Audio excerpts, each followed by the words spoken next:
Olá, pessoal. Aqui uma batida rapidinho sobre as discursivas da PCPB, tá? O pessoal está perguntando bastante, então aqui eu espero esclarecer bastantes questões.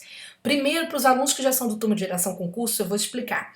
A gente vai separar no nosso procedimento os cargos 2 e 3 das propostas dos cargos de 4 a 17. Aí você vai falar assim, Júnior, mas o edital está falando, não é, que vão ser temas atuais, ou seja, o tema vai trabalhar com atualidades, mas mesmo assim, tá, gente? Então eu quero que vocês confiram até o final desse vídeo por que no nosso curso nós vamos tomar essa providência de fazer a separação, mas não vai ter prejuízo não, tá? Vamos supor que você... Eu ainda nem reparei o edital, saber se vocês podem fazer os concursos, né? Mas a gente tem um materialzinho final que eu vou explicar como que a gente faz para um curso comentar o outro, tá?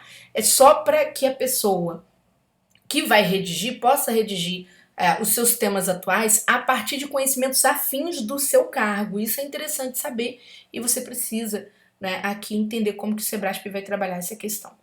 Bom, gente, vamos lá.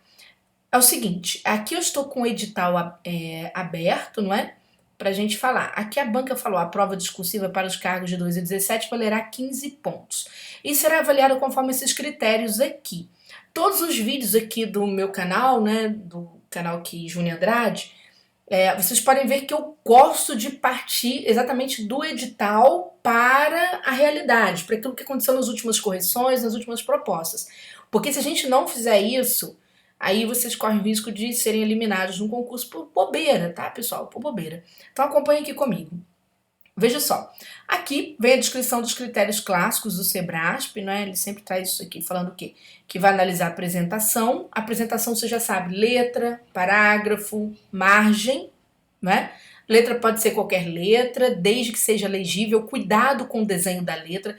Quando a gente fala desenho, tem aluno que vai fazer o I, coloca uma bolinha em cima do I, gente, é pingo, não é? Aluno vai fazer o T tem um corte. O aluno, por exemplo, faz o T dessa forma. Então, esses desenhos de letra, né? O tio, muitas vezes faz aquela, não é?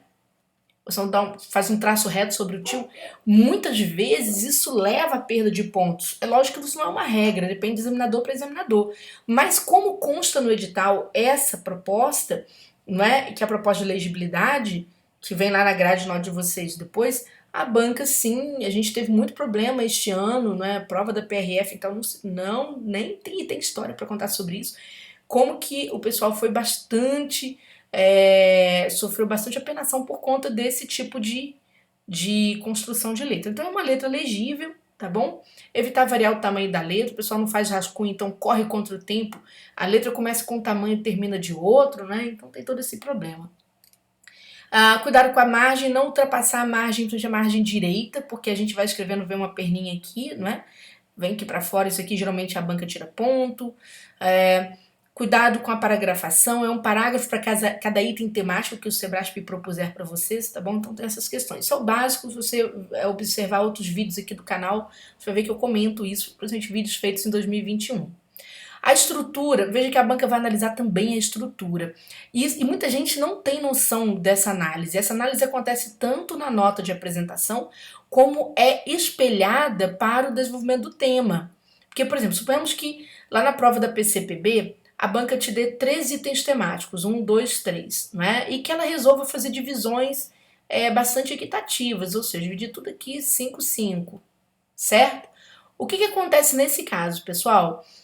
Muita gente acha que essa nota aqui é só de conteúdo, não é só isso não. A banca divide esses 5 pontos por 6 para avaliar a estrutura, certo? Não é à toa que às vezes na fase recursal, o que acontece? O aluno vira e fala assim, eu vou entrar com recurso, porque eu coloquei tudo que estava no padrão de resposta, mas a banca só me deu 4,16. E aí eu já sei o que foi. A banca dividiu por 6, deu 0,83, ela tirou nota de redação. E quando eu olho para a discursiva do aluno, já na fase recursal, eu olho para ele fala, olha, realmente a resposta bate com o padrão, é coincidente com o padrão de resposta oficial, porém está mal redigido, amigo. Você não vai conseguir majorar porque a banca já tirou nota de redação, tá? Então isso eu estou chamando a atenção de vocês, que a nota de redação tem a ver com coesão, tem a ver com objetividade, com precisão, com períodos mais curtos, tá, pessoal? Então não deixem de observar isso não, tá bom? Mas teve alguma coisa aqui que me chamou muito a atenção neste edital, não é? Que foi esta fórmula. Pessoal, este multiplicador 20, isso não estava programado, não que a banca não possa fazer isso, mas isso aqui deu um susto em muita gente. Só para vocês terem noção do que é isso, o clássico do Sebrasp é multiplicar por 2 o número de erros gramaticais sobre o total de linhas, para então, a partir desta pontuação aqui, ele pegar a pontuação do conteúdo e da apresentação e tirar a diferença, para saber sua nota final, tá? Esse multiplicador foi aumentando. Ele foi passando, ele chegou até o multiplicador 8 em 2021. Só que na prova da PCPB ele atingiu 20 pontos. O que isso quer dizer? Isso, para uma prova de carreiras policiais, acende a lanterna vermelha em relação à gramática do texto. Tá certo? A gente vai ter que ser muito pontual com relação a essa gramática. Por quê? Imagina, por exemplo, 20 vezes você comete 5 erros. Apenas 5 erros gramaticais num total de 30 linhas. 5 erros, gente, numa prova de polícia é muito pouco. O pessoal comete 10 erros com muita facilidade, tá? Então é muito pouco isso aqui. Aí, quer dizer, fazendo esse cálculo, vai dar um total de 3,33 pontos, tá? 33 pontos a menos. Então vamos supor que você lutou com o conteúdo, chegou a 15 pontos e a banca ao final tira isso aqui. É uma perda violenta, tá? É lógico que isso aqui equivale, não é por erro de português, não. Isso aqui equivale ao conjunto de 5 erros. Ou seja, cada erro seu valeu, então, 0,67 pontos. Gente, é coisa pra caramba. Só pra vocês terem noção, na última correção que eu fiz aqui na fase recursal, não é, do Sebrasp, última análise, o multiplicador estava no máximo em 0,2, não em 0,6, tá, gente? Que dá quase 0,7. E isso eu digo prova da área fiscal, lá na Cefaz DF, por exemplo, aconteceu isso, tá? No momento que eu gravo esse vídeo, por exemplo, eu vou analisar os recursos do pessoal da Cefaz Alagoas, né? Nós já tivemos, até acertamos o tema da Cefaz Alagoas. Cefaz não, gente, da PC Alagoas, PC Alagoas. Falo isso publicamente porque a gente acerta bastantes temas, né? Depois eu comento aqui quais foram os que a gente acertou. Mas isso me chamou a atenção. Então, o aluno que não se dedicar à gramática, se a banca na fase de impugnação do edital, tá? Porque tem uma fase que vocês podem impugnar o edital, pedir uma alteração de qualquer coisa no edital, de um ajuste. Se isso aqui não for impugnado, isso muda toda a rota do concurso público. A gramática que até então valia quase nada no Sebrasp, vamos dizer assim, passa a valer muito, muito, muito. Isso quer dizer que a banca vai trazer um tema fácil, todo mundo vai saber escrever sobre esse tema, certo? Mas ela vai lascar a mão na gramática, tá bom? Então fica aí o alerta. Júnior, por que você acha que, por exemplo, os temas terão uma adequação ao cargo se eles estão falando sobre atualidades? Sim, gente, mesmo falando sobre atualidades, tá? Só pra gente encerrar aqui esse primeiro vídeo, mesmo falando sobre atualidades, vai haver uma adequação sim, o Sebrasp tem feito isso, não é? A gente acompanha bastante os trabalhos do Sebrasp, eu trabalho na fase recursal acompanhando todos os concursos todos os meses, né? Tem aí, vocês já sabem, mais de 20 anos de experiência, então de trás para frente, frente para trás com essa banca. O que acontece, povo? Nessa situação aqui, por exemplo, a gente vai ter as áreas, por exemplo, de agente e escrivão. A banca pode trazer temas que tem a ver com o dia a dia da rotina policial, tá? Ah, que temas, professora? Por exemplo, o combate ao novo cangaço, que eu já citei, porque são a volta, né, dos grandes assaltos a banco. Temas, por exemplo, ligados à questão do cybercrimes, né, o avanço dos cybercrimes, a criminalidade em cenários de crise, o trabalho da polícia, né, na prevenção e no combate a crimes nesse cenário de crise, a rotina, né, o dia a dia vamos dizer assim, do agente policial, a mulher, não é? na segurança pública, pode ser tema sim, que aliás foi um dos temas que a gente mais acertou em 2021, esses temas ligados ao feminino, que a gente percebeu esse movimento das bancas nessa direção, daqui a pouco eu comento, né? Então pode acontecer isso. Agora, os cargos periciais e cargos técnicos, tá, gente? Aqueles outros cargos, né, que são mais específicos, a banca pode, por exemplo, tratar do crime de racismo, tá? Nos processos de reconhecimento fotográfico, tá certo? Nos processos de identificação criminal. Ela pode tratar, por exemplo, né, de crimes que não são combatidos por conta de problemas, de desafios a serem enfrentados pelos institutos de perícia. Então, você vai falar sobre a falta de investimento em tecnologia, a falta de contratação de pessoas, a falta de capacitação, esse tipo de coisa, né?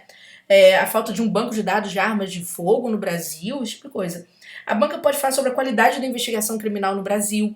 Ela pode falar sobre a dificuldade de investigação de crimes cibernéticos. Então ela pode vir muito para essas áreas, né, de 4 a 17, caindo em cima com questões mais afins. E isso é muito comum, tá? Quem acompanha, por exemplo, os concursos, acompanhou o concurso da Polícia Federal em 2018, não 2021, mas 2018, viu que a banca fez isso. Ela seccionou temas para diferentes áreas. Ela fez essa opção. Embora o nosso edital não fale exatamente sobre esta secção, não é? Muito provavelmente isso vai acontecer, tá? Não vejo outra saída a não ser isso, tá bom? Outra, como eu falei pra vocês sobre acertos temáticos, né? Só lembrando, PRF, lá o nosso famoso dossiê, né, dos temas que sempre a gente dá no finalzinho do curso, bem no finalzinho, para evitar o carona. O que aconteceu? A gente acertou o tema da PRF, a gente acertou o tema da Polícia Federal em 2021, a gente acertou 2 temas da PCPA entre os três de 2021. A gente acertou, pessoal, eu acabei de ver, Banco do Brasil, das 4 propostas, 3 são do nosso dossiê. Eu vou até mostrar. Vocês podem até conferir. Isso aqui foi o dossiê de temas do Banco do Brasil, aquele materialzinho que a gente faz ao final do curso. E olha que surpreendente, né? Foi bem interessante. O desafio das corporações para manter proteção de dados, um dos temas falava sobre dados dos usuários, a questão da privacidade de dados, e tinha muito assunto aqui neste tema que a gente deixou montado para os alunos, que ajudaria, sim, a responder aquela proposta, tá? Outro que a gente também acertou foi a questão da degradação socioambiental, que é o tema sobre sustentabilidade para os alunos. Eu espero que os meus alunos tenham se deparado com essa proposta temática, tenham feito essa prova. E além disso, o tema 4, gente, tema 4, quem diria, não é? A gente já estava esperando esse tema, que são os problemas educacionais brasileiros no contexto da pandemia, veio também para o Banco do Brasil. Então veja aqui, era Banco do Brasil, era a instituição financeira, e que é o tema sobre educação, tá? Então você que vai fazer o concurso da PCPB, né, se quiser estudar conosco tem a descrição aqui embaixo do vídeo, tá certo? Se quiser acompanhar nossas dicas também, o maior prazer eu sempre gosto de deixar, que é a utilidade pública, né, principalmente, você se inscreva aqui no canal, se não for inscrito, e fique atento porque a gente depois vem com mais tempo, mas hoje é dia de recurso, é dia de colocar um monte de vídeo em dia, e aí a gente vai trabalhando aos pouquinhos e vai trazendo informação para vocês, tá bom? Beijo grande a todos vocês. É um concursão, tá, gente? Não deixem de estudar, o pessoal não está indo fazer prova, só no Banco do Brasil foram mais de 40% de pessoas que não compareceram de novo, tem sido essa a média de todos os concursos públicos em 2021. Pegue com vontade que você muda seu futuro a partir de 2022, tá bom? Beijão!